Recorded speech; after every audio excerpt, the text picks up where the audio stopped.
다 함께 기도하심으로 7월 2일 수요일 매일 예배 시작하겠습니다. 기도합니다.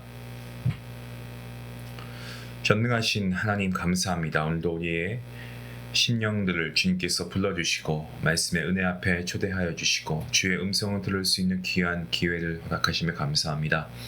하나님을 찾는 이들에게 숨지 않으시고 진실한 마음으로 가까이 나오는 자를 만나주시는 그 하나님의 은혜를 오늘도 저희가 사모합니다. 주님, 저희는 연약합니다. 종종 말씀을 잊어버리고 세상의 소리에 흔들리며 살아갈 때가 있습니다. 주님, 하지만 오늘 우리가 이 매일 예배를 통하여서 하나님 말씀에 다시 귀 기울이며 하나님의 뜻을 되새기며 살기를 결단합니다. 우리의 심령을 말씀으로 새롭게 해 주시옵소서. 우리의 마음이 정말 주님의 진리로 가득 차게 허락하여 주시기를 간절히 소원합니다. 성령 하나님, 이 예배 시간 길지 않은 시간이지만 말씀의 시간에 우리가 정말 듣고 끝나는 것이 아니고 말씀을 따라 행할 수 있는, 말씀을 살아내는 귀한 능력 있는 성도가 되게 허락하여 주시옵소서. 삶이 예배가 되게 하시고 하나님의 말씀이 우리의 삶의 기준이 되게 허락하여 주시옵소서. 이 모든 말씀 예수님의 이름으로 기도하옵나이다. 아멘. 찬송가 370장 함께 하시겠습니다.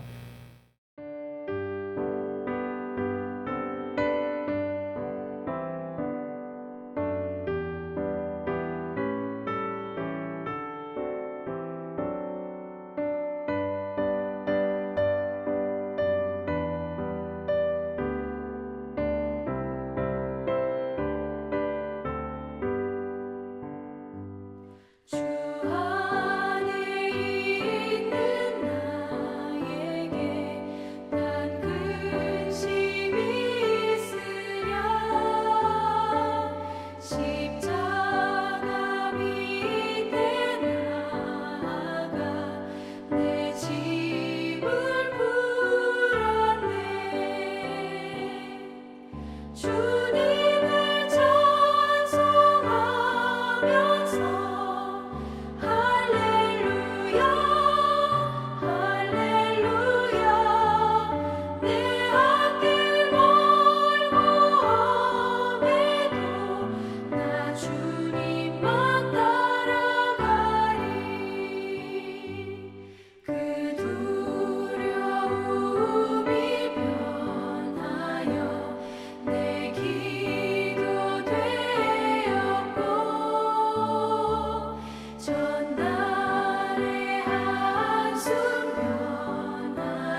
오늘 하나님 주시는 말씀은 시편 86편 말씀입니다. 시편 86편 1절부터 17절까지의 말씀인데 우리 같이 함께 말씀을 읽도록 하겠습니다.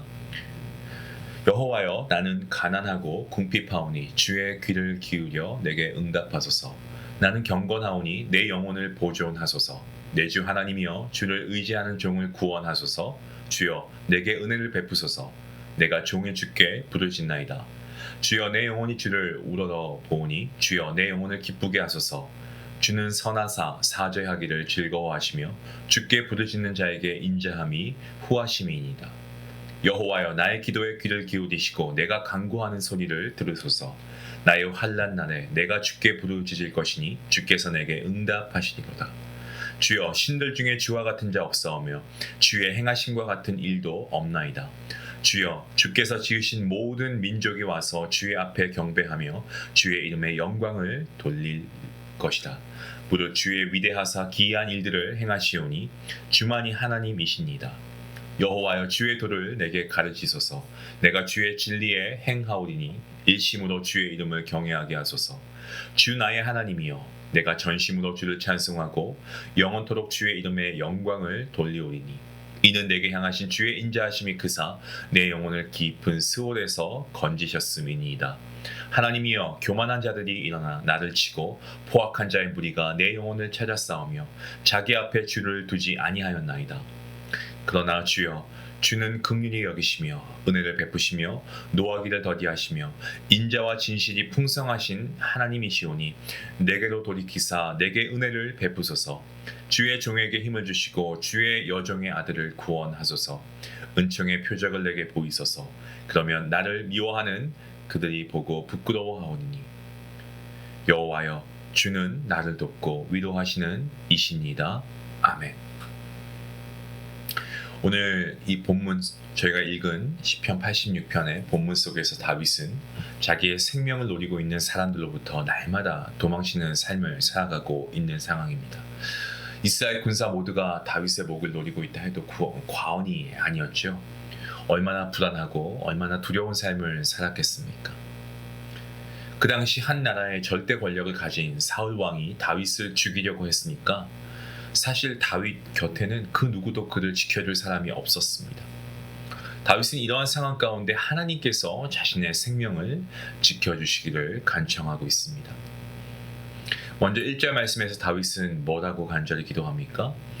하나님, 저는 가진 것도 없고 오히려 필요한 것도 많은 어려운 상황이다 라고 먼저 고백하고요. 그러면서 하나님께, 하나님, 이런 처지에 놓인 저의 기도를 들어주시고 응답해 주옵소서 라고 기도하고 있습니다. 2절 말씀에서 다윗은 하나님께 그의 영혼을 보존해 달라고 기도하고 있지요. 이것은 단지 영혼뿐 아니라 그의 생명, 그러니까 그의 모든 목숨과 그의 모든 안전을 하나님께서 원수들로부터 보호해 달라라고 하는 그야말로 SOS, 이 절박한 요청이었습니다. 이 기도를 드리고 있는 다윗의 심정은 얼마나 간절했겠습니까? 아마 모르긴 몰라도 이 두 손을 꽉 쥐고 정말 하나님께 모든 것을 맡기며 막 두 손 들면서 하나님께 기도하지 않았을까요? 그 3절 말씀을 보시면 다윗이 종일토록 주께 부르짖었다라고 되어 있습니다. 그만큼 절박하고 그만큼 간절했다라고 해도 과언이 아닙니다. 다윗은 하나님 외에 다른 어떤 도움도 의지할 수가 없는 상황이었습니다. 때문에 오직 하나님만 바라보고 정말 종일토록 주님, 나를 살려주세요 라고 기도한 겁니다. 다윗의 영혼은 하나님의 은혜를 갈망하며 하나님 앞에 엎드려 있습니다. 성도 여러분, 우리의 삶에도 다윗과 같은 이런 위기의 순간이 있습니다. 도저히 내 힘으로 해결할 수 없는 문제들, 그 누구도 도와줄 수 없는 상황들, 마치 이스라엘 백성이 홍해 앞에 선 것 같은 그야말로 진퇴양난의 순간들이 우리 앞에도 놓일 때가 있습니다. 성경은 그런 위기의 순간마다 하나님을 바라보았던 사람들의 이야기로 가득합니다. 하나님께서는 결코 하나님을 의지하는 자들을 외면한 적이 한 번도 없으십니다. 오히려 환난 날에 간구하는 자들의 그들의 음성에, 그들의 부르짖음에 귀 기울여 들으시고 놀라운 방법으로 구원하신 분이 우리 하나님이십니다. 그래서 시편 46편 1절 말씀에 이렇게 이야기하지 않습니까? 하나님은 우리의 피난처시요 힘이시니 환난 중에 만날 큰 도움이시다. 시편 50편 15절 말씀에도 하나님께서 친히 말씀하시죠. 환난 날에 나를 부르라. 내가 너를 건질 것이니 너가 나를 영화롭게 하리로다. 하나님께서는 우리가 고난 중에 하나님을 찾기를 원하시고요. 우리가 하나님을 찾을 때 반드시 도우시겠다라고 약속하셨습니다. 다윗도 이러한 약속의 말씀을 붙들고 있습니다. 7절 말씀에 보시면 나의 환난 날에 내가 주께 부르짖을 것이니 주께서 내게 응답하시니이다. 그러니까 다윗은 하나님께서 자신을 외면하지 않으시고 반드시 응답해 주실 것을 믿었습니다. 이게 바로 믿음입니다. 상황이 나아진 것은 아닙니다만 다윗은 이미 하나님께서 도와주실 것을 믿고 그가 고백하고 있습니다. 심지어 그는 찬양합니다. 8절부터 9절과 10절까지의 말씀을 보시면 다윗은 하나님의 위대하심을 찬양하고 있죠. 주님, 주님과 같은 신이 어디 있습니까? 주님의 하신 일을 능히 따라올 자가 없고요. 주님께서 지으신 모든 나라가 주님 앞에 나와 경배하고 이름을 찬양할 겁니다. 주님의 위대한 일들을 행하신 주님을 찬양합니다. 오직 주님만이 참 하나님이십니다. 라고 그가 하나님의 위대하심을 찬양합니다. 여러분, 이 상황은 제가 처음에 말씀드린 것처럼 원수들에게 쫓기고 있는 상황입니다. 상황이 변한 것이 없습니다. 하지만 그는 그러한 상황 가운데에서 하나님의 위대하심을 노래하고 있습니다. 기도가 깊어지니까 처음에 두려움은 사라집니다. 그리고 하나님에 대한 신뢰와 찬양이 생겨났습니다. 이것이 바로 기도하는 자의 마음에 일어나는 변화입니다. 제가 예전에 주일 설교 말씀에서 기도를 우리가 함께 권해야 된다. 그리고 기도하는 자녀가 기도하지 못하는 자녀가 기도할 수 있도록 우리가 모범이 돼야 된다. 기도의 본을 보여야 된다라고 말씀드렸죠. 기도는 여러분 능력이 있습니다.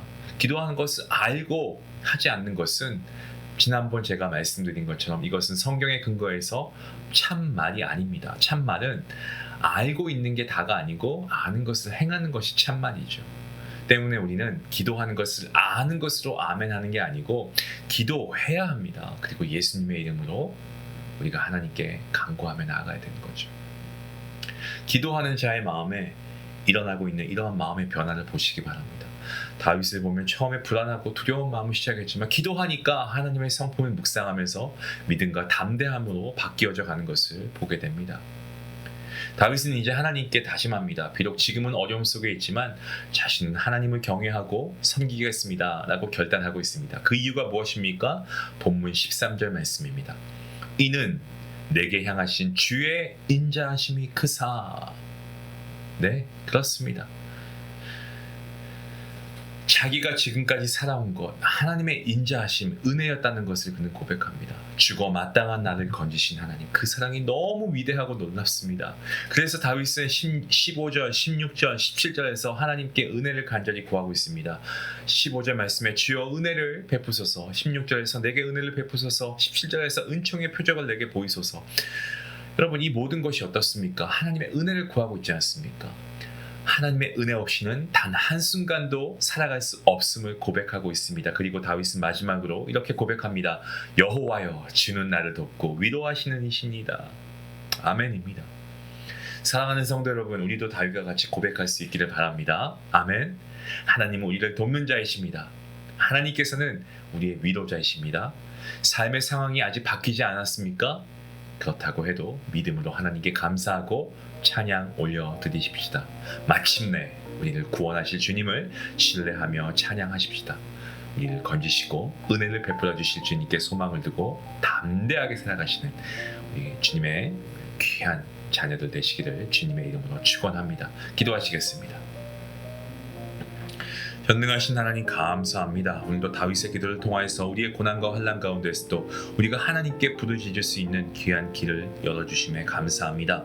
우리의 개인적인 환난과 두려움 가운데서도 우리의 피난처이시고 우리의 반석이신 위로자 되시는 하나님을 바라보길 원합니다. 하나님, 우리의 불안한 마음을 주님께 아뢰 때 하늘에서 들으시고 응답하여 주실 줄 믿습니다. 아직 모든 문제가 해결된 것이 아니라 해도 그럼에도 불구하고 하나님의 신실하심과 하나님의 자비하심을 신뢰하며 찬양과 감사함으로 나아가겠습니다. 주님, 저희를 불쌍히 여겨주시고 은혜를 베풀어 주시옵소서. 우리의 삶 가운데 하나님의 은총의 표적을 보게 하시고 오늘도 돕는 자, 위로자 되시는 하나님을 의지하게 하여 주시옵소서. 예수 그리스도의 이름으로 기도하옵나이다. 아멘.